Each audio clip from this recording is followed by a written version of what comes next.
Kalau orang tua kita tidak puasa karena musafir, dia sehat tapi dia musafir, ninggal dia, maka puasa yang tinggal itu tidak dibayarkan fidyah, tapi diqadhakan, digantikan oleh anak-anaknya. Hadisnya sahih, man mata, siapa yang meninggal, wa alaihi siyamun, punya utang puasa, shoma anhu waliyuhu, ahli warisnya melaksanakan puasa untuknya, lalu hadiahnya ke almarhum.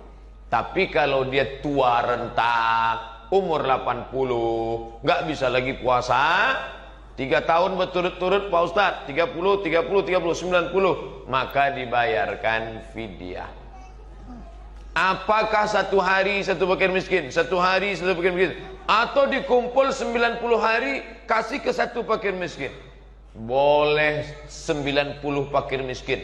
Kamu dapat hari pertama, hari kedua, hari ketiga 90, atau menjadi 30. Kamu 10, 30, 30, 30, atau menjadi 1 orang. Intinya makin banyak yang dibantu makin bagus. Andai ustadz yang mengalami seperti bagaimana? Saya cari yang dekat-dekat rumah, yang susah, lalu bayarkan fidyah kepada mereka. Apakah hanya fakir miskin saja, atau boleh fisabilillah?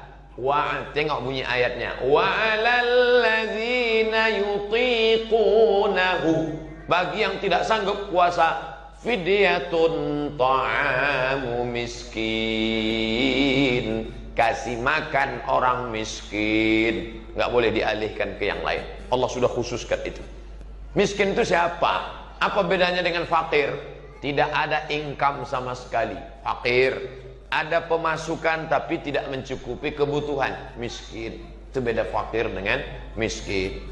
Pertanyaan kedua, siapa yang beribadah malam pertama pahalanya ini, siapa yang beribadah malam kedua pahalanya ini, siapa yang beribadah malam ketiga pahalanya ini, sampai 30 malam. Itu hadis atau bukan hadis? Bukan hadis. Itu ijtihad ulama untuk memberi motivasi. Salah atau enggak salah? Enggak salah, bagus. Kalau mau dibuat clipping tempel di dinding musola, baik. Tapi yang tidak baik itu menyebut qala Rasulullah sallallahu alaihi wasallam. Itu masalah, karena sudah menisbatkan yang bukan hadis kepada Nabi, maka ancamannya berat. Man kadzaba alayya muta'ammidan, siapa yang menisbatkan kata-kata kepadaku padahal bukan ucapanku, falyatabawa maq'adahu minan nar, siapkanlah tempat duduk dari api neraka. Maka kalau mau tulis itu, ini adalah ungkapan ulama, kata-kata hikmah. Kalau kamu beramal ini baik, tidak salah. Nah, ini mesti hati-hati.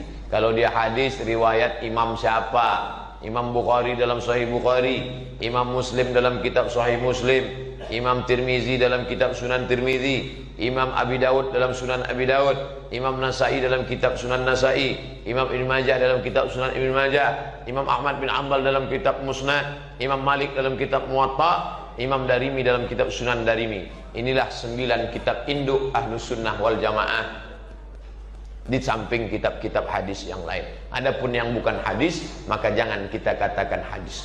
Al-bazinjan syifaun min kulli da, terong obat dari segala macam penyakit, bukan hadis. Itu contoh hadis palsu.